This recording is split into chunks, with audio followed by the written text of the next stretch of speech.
Hi everyone, welcome to my channel and welcome to the Halloween edition of Earthwalk Harmony's Vegan Cooking and Baking. In this video, I'll show you how to make a vegan, gluten-free, refined sugar-free version of the classic pumpkin roll. And it's gonna be fun, so stick around. But first, I would like to mention that I have received a few complaints on the Earthwalk Harmony hotline regarding me not making a full appearance in my videos recently. So, to remedy the situation, here I am in the flesh.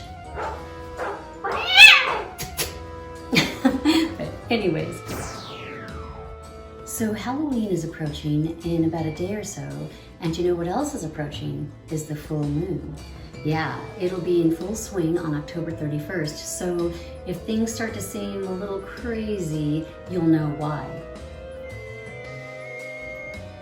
But do you want to know what's really scary? I've only tested this recipe one time, and I forgot to take notes.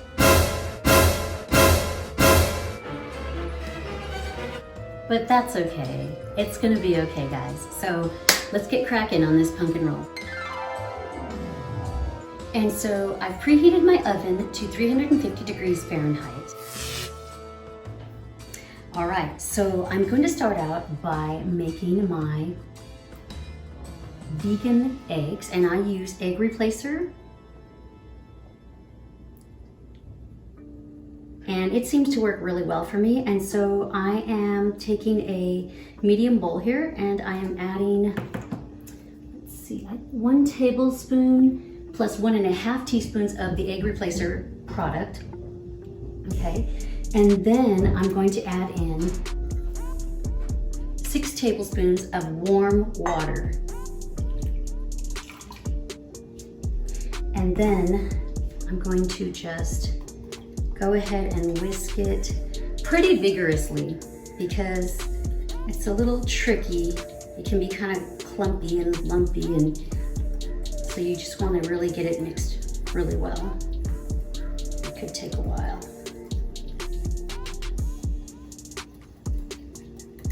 But I really like this product. If any of you have tried vegan and gluten-free baking, I'm sure you know it's very tricky. It can be a very tricky process. There are so many different variables, and honestly, you know, the flax egg, it's really wonderful and it's healthy, and I don't have good luck with it. And I don't live in the mountains or anything, so I don't think it has anything to do with altitude. But you know, all ovens vary, temperature varies, where you live, you know, so all of that kind of plays a role into whether your breads turn out flat or whether they rise properly. Like I said, there's just so many different variables. I will use a flax egg occasionally, and there's some people who really develop some great recipes where the flax egg just works marvelously. But when I want to stay on the safe side, I just use the egg replacer product, and it's just a blend of starches, and you can buy it at like a local health food store, probably even online, probably on, you know, Amazon or something like that. So, but like I said, you do have to mix it pretty vigorously.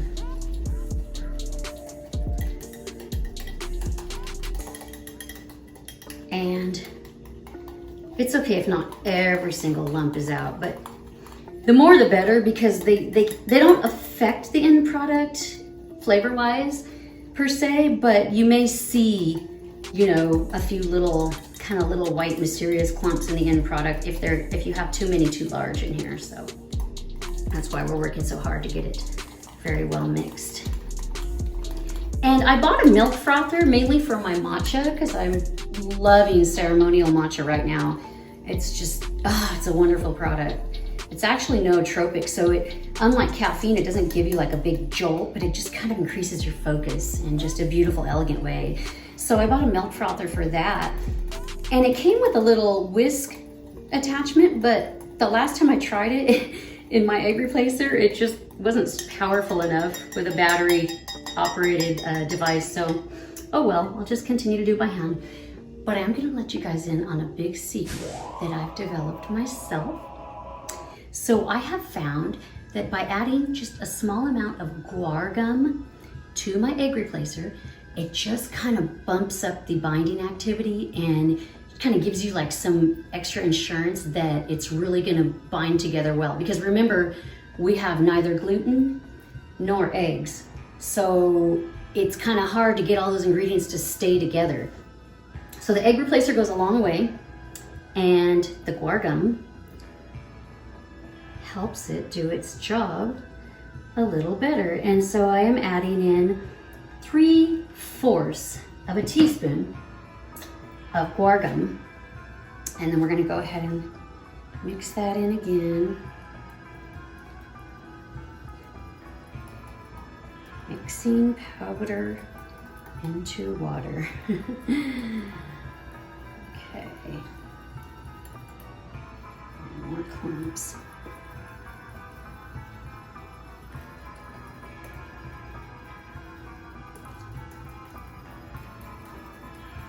So the recipe turned out really delicious when I did make it, and I was very excited about it. And I've been wanting to do this for a long time. But I wasn't sure. I started having some ideas in my mind of how I could do, because you need to replace the sugar also, the powdered sugar, because sugar isn't vegan.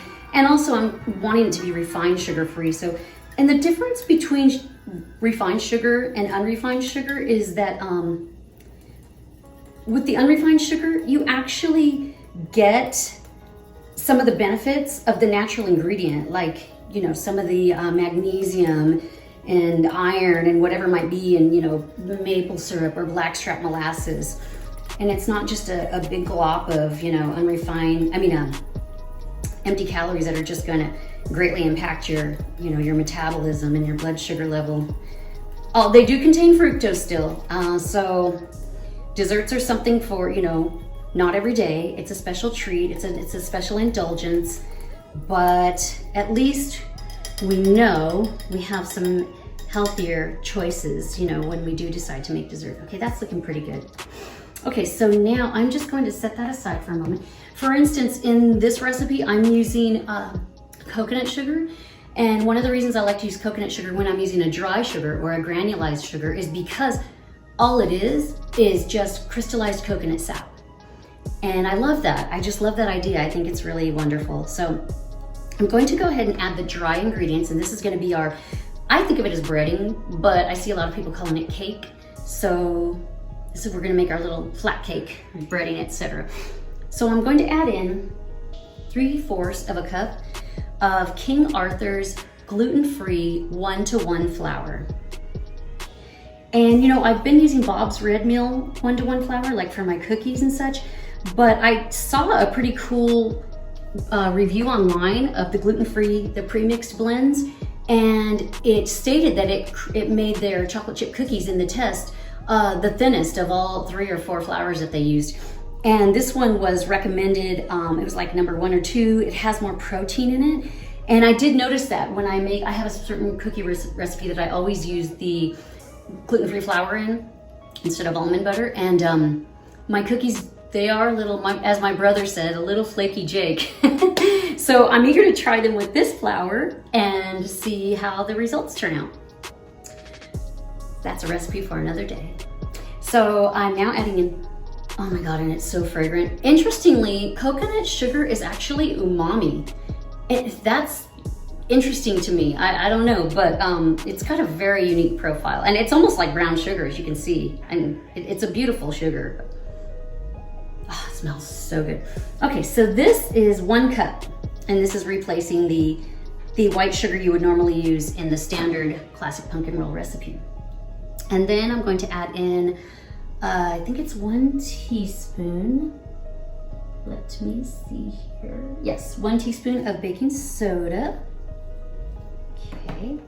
And I've got 3/4 of a teaspoon of sea salt. And 2 teaspoons of cinnamon. And 2 teaspoons or 1 teaspoon? 1 teaspoon of powdered stevia. And if you've been watching my dessert videos, some of you probably know that I love stevia powder. And the reason why is because you can bump up the sweetness without any impact on anything. You know, there's no calories. It doesn't, it's not on the glycemic index. It won't impact your blood sugar. It's just wonderful. It's a great way to add this, you know, add more sweetness to your end product, no, to your recipe. So now I'm gonna go ahead and add in the liquid ingredients, or the moist ingredients, let's say. So I've got 2/3 cup of pumpkin puree.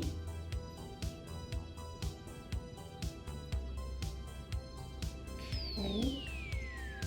And we will go ahead and add in here's the vegan eggs, the egg replacer. You can see it's pretty kind of gelatinous there. It's pretty viscous. So yeah, there's our binder.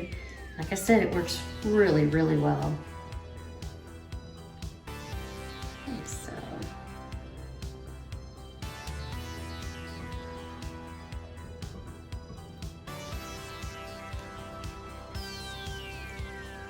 Bind, baby, bind. Oops, got some on my thumb here. Okay, so now we can go ahead and mix this all together. And then what we're going to do is we're going to spread this onto a baking sheet. And I've got a 9x14 baking sheet, and I put, I lined it with some parchment paper. And you want to try and have some of that parchment paper hanging off over the edges, because that will make it a lot easier for you when you're going to flip the cake over onto a dish towel after it's baked and removed from the oven. And also, what also helps is you want to, well, from what I recall from the original recipe is it used butter. So I used some Earth Balance vegan butter to go ahead and grease the parchment paper on the cookie sheet. And that will also help give you an easier release. Now, as I said, vegan baking, gluten-free and vegan baking is pretty tricky. There's a lot of aspects to it that are much different from our traditional way of baking. So one of those is that this recipe is really thick. So it's tricky to spread. It's not as, I wonder if I could add some water to this. That wouldn't infect it too much.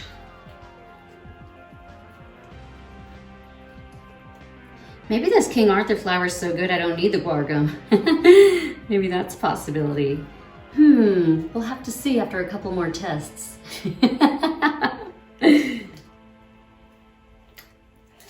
Okay, I think that's pretty well mixed.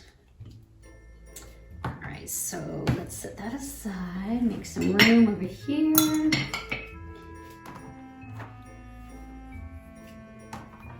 Right, and here's my baking sheet. And now the fun part. Ooh, I got some butter on my hands.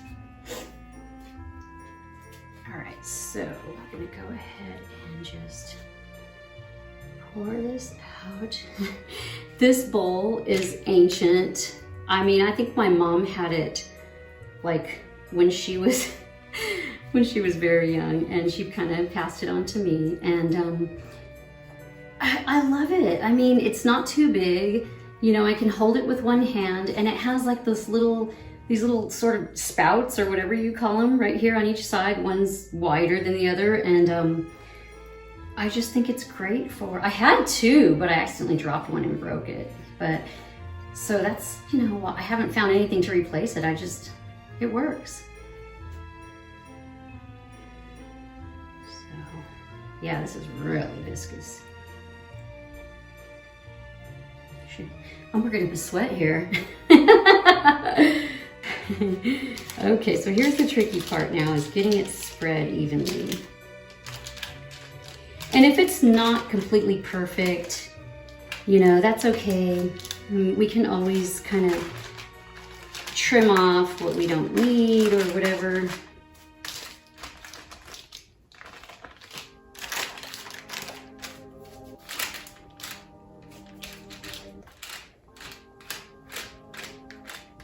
And I'm not seeing too many clumps, so I'm happy about that.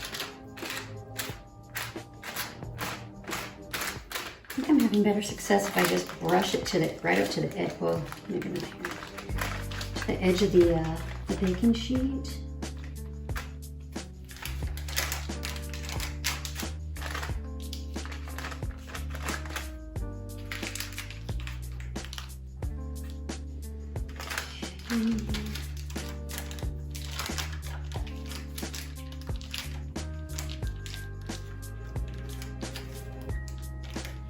So I wasn't sure whether I wanted to be a witch or a cat for you guys, but it ended up being cat, so meow. Okay, let's turn this around.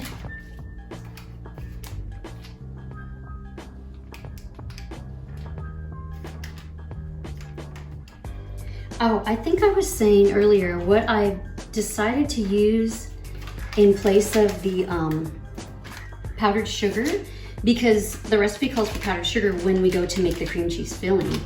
And you know, I was just thinking, what am I going to put in here to mimic the powdered sugar, to give it that sort of, you know, it can't just be cream cheese and butter, because it needs something sort of powdery to give it the texture, the right texture, right?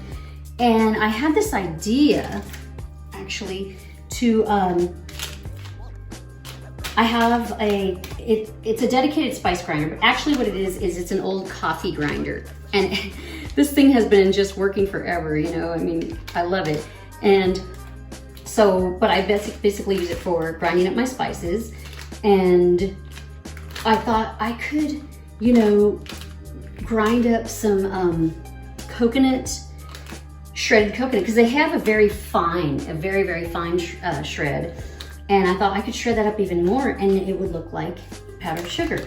So I tried it, but the problem is that coconut is very oily, very oily. And so it just powder was not happening, okay?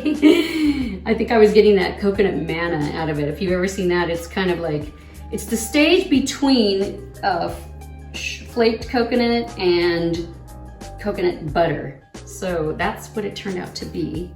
And so I kind of just 86'd that idea, and I just decided I'm just gonna add the flakes right in there, and I'll just throw in some something powdery like tapioca starch. And so that's what I ended up doing. Okay, so we're getting there. It's looking, might not be perfectly even, but ooh, it's looking pretty good. And and it's tasting pretty good. Okay. So for the final touch, I'm gonna add a half a cup of chopped or crushed walnuts. I basically just chop these up with my rolling pin in a plastic baggie, so. And you know, they don't always stick as well as I'd like, so I'm gonna go ahead and just give them a little pat. It's a little tap, tap, taparoo. Adam Sandler. There, and hopefully that will make them adhere better. You'd think anything would stick to this. I mean, you'd think you could use it as super glue or something. But anyhow, so, all right, here she is. And I'm gonna go ahead and just pop this into the oven for about 16 minutes. And I'll see you guys soon. I'm back. So my cake is done, and I've just gone ahead and set it on a cooling rack. And I'm just gonna let it sit for just a few minutes, probably somewhere between 2 and 5. And I'm gonna be sort of checking it out to see how it's pulling away from the back of the parchment. And then when it's ready, I'll be back and we will do some bread flipping. How's that sound? Okay, so my pumpkin roll's coming along nicely. Pumpkin cake, and I believe it's ready to be flipped. So first I'm going to sprinkle just a little bit of that shredded coconut onto the dish towel, and that's just to give it a nice garnish, because in the original recipe I used, and I know there's a lot of variations on this, but we used to put powdered sugar on the dish towel, and it just, you know, it made it look really pretty, added a little bit of garnish. So I'm gonna go ahead and just add the shredded coconut. And it didn't really adhere all that well last time, so I'm only using a tablespoon this time because a lot of it seemed to go to waste. So, but some of it did stick and it looked nice. Okay, so here's the tricky part. Actually, it might not even be that hot. Ooh, yeah, it's hot. All right, so you want to grab it from underneath while still holding the parchment, okay? And here we go. And 1, 2, 3, flip. Woo! Yes! Just kidding. Okay, and I usually tuck a knife under here to kind of get this up, but I didn't bring one over to the table. So maybe, there we go, because it's hot. So maybe, whoops. Come on, there we go. Alrighty, pan's out of the way. Now we can go ahead and remove the parchment paper. Oh, beautifully, look at that. Beautiful release. So that's one thing I learned from the last test. I used coconut oil instead of butter. So apparently the Earth Balance butter worked a lot better. Now one side's a tiny bit thicker and I'm not sure which side I want on the inner part. I think I'm just gonna do this side, thicker side towards me. All right, so the trick kind of to not breaking this is rolling it loosely. You don't wanna, you know, you're not making sushi here. You're not making California rolls, just there, just gently, just let it fall upon its own weight. You can always roll it tighter later if you feel like you need to, but there, see, you have to nurture the pumpkin roll. Oh, it's gonna be okay. There. Just kidding, just kidding. Okay, there we go. So we're gonna go ahead and let that sit for, let me see, how long do we let that sit for? Maybe like 5 or 10 minutes? I don't know, you know, I'm just gonna come and check it every so often and see how the flexibility and the coolness is going, because of course if you try to spread your frosting when it's too hot, you're just gonna get a big melty floppy mess, and we don't want that. So this is one of those recipes where you really need to be attentive, and I guess I am nurturing that pumpkin roll, what do you know? So I'll see you guys soon. I'm back. Hi all. Okay, so the pumpkin roll is feeling significantly cooler, and I honestly think we're ready to spread. So let's check it out. Look at that. Oh, beautiful. Right, so let's get this frosting going.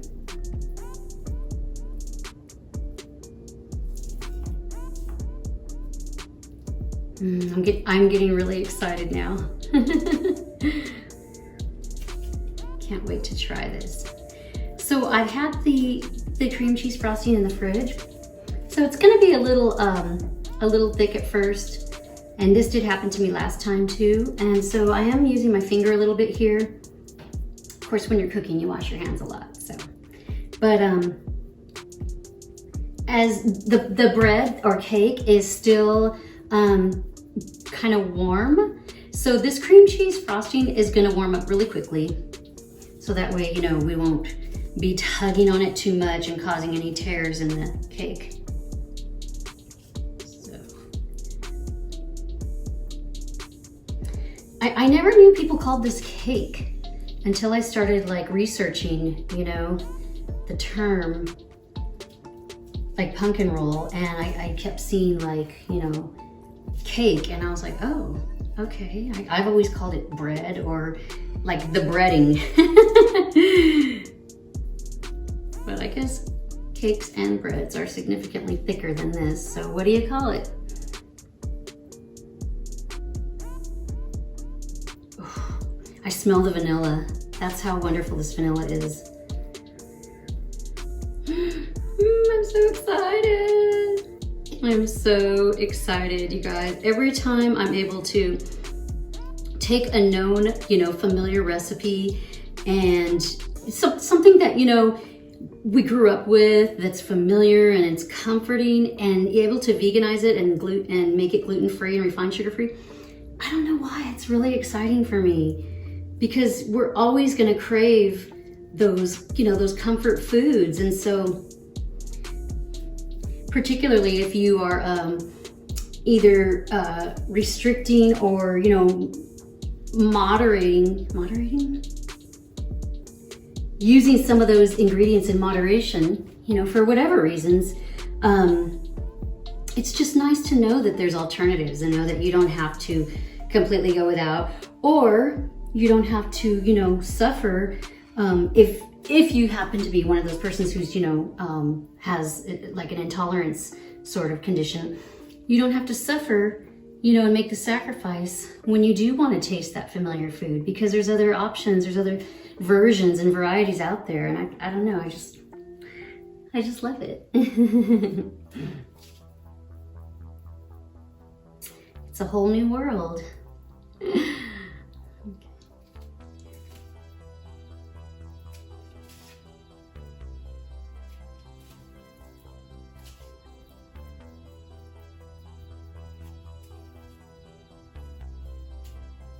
The last pumpkin roll I made, I actually only used half the recipe because it was a test. I think I only had half of the Diet cream cheese too, so I thought, let's just do this in half and see how it turns out. Which is actually a good strategy when you're making a recipe, as long as you remember to have the ingredients correctly, so you don't have a fiasco. It's a good way to try something without wasting too many ingredients in case it's not exactly right, So I do that actually kind of often. But that little roll didn't last long. It was cute though. I should have taken pictures of it. It was like a little mini roll. And honestly, the bread, I don't know what I did differently this time. Oh, salt. So in the original recipe, the one that I have never called for salt, I don't believe, unless I forgot to write it down or something. And so, yes, those were the days when we wrote. Pen and paper. No, but anyways, and this one called for salt, and I think last time I just didn't even put it in, and then this time I decided to, well, it's in there, whoever made this, because this is adapted from a gluten-free pumpkin roll version, or yeah, and then I went ahead and veganized it also. And so I added the salt in, and I was thinking, I don't remember adding salt. I don't know what this is gonna do. I do know that salt helps sweetness taste more sweet. I do know that. So I thought, well, it's in there. What have I got to lose? So I went ahead and added the salt. And I guess, as I said before, gluten-free baking is so freaking tricky. So I guess it has something to do with helping the cake rise a little bit, because the last one wasn't as fluffy. It was still delicious, and it was still, edible and usable. It wasn't like horrendous or anything, it wasn't bad. It just was significantly flatter. Oh, look how beautiful that looks. Oh my God. Wow. Well, I can't really lift it up. But now we're gonna roll it back up. I'm gonna roll it back up without the dish towel inserted into it. Okay. Is that my edge? Can't remember. No, that's a thicker part. Well, yeah. Uh-oh, we're getting a little breakage here. It's okay. Keep it going, keep it going, keep it going. Oh, it looks so pretty too. Keep it going. Rolling, rolling, rolling. Keep that pumpkin rolling. Okay. Oh my God. It looks gorgeous. Wow. It looks even nicer full size. It really does. Pressing those walnuts down really helped too. So I like to keep the seam downward when I store it, or yeah, whatever you want to call it, chill it, so that way, you know, it doesn't try to unravel itself. I might need more, this baby got thick. I might need more foil. Actually, let's go this way. And, well, not necessarily, but I'll probably add another sheet just in case. There's my seam. All right, so I'm gonna pop this baby in the fridge and probably let it chill for an hour or two, and then I'll be back and we'll slice it up and maybe have a taste. See you soon.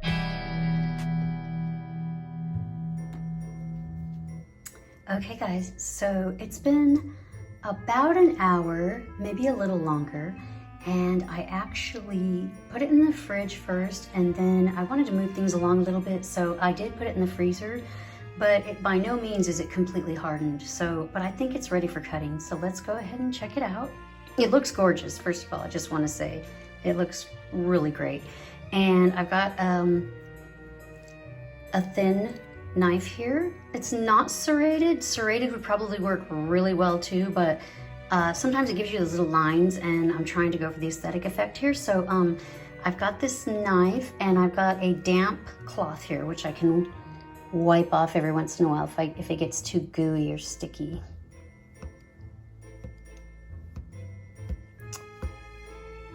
Ooh, it's thick.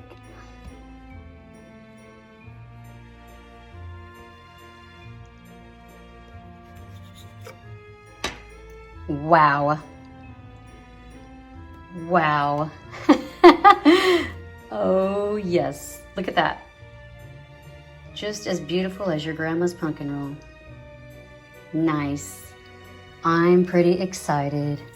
So it turned out amazing. I'm sure it tastes delicious, but I'm gonna go ahead and slice this up a little more so that I can take some photos, because if there's not pictures, it didn't happen, right? No, I'm just kidding, but I'm really thrilled with how this turned out. It's been a long day. Oh, look at all that cream cheese too. Oh, I love it like that. Oh my gosh. I'm gonna have to say this is a big thumbs up. So thank you for joining me on this journey. You guys have got to bake this, seriously. Apparently, I had time for a costume change. I hope you guys enjoyed this video. Make sure to hit the like and subscribe button for more tasty treats like this one. Happy Halloween, everyone. It's been live, it's been real, it's been fun, but Marie's gotta run.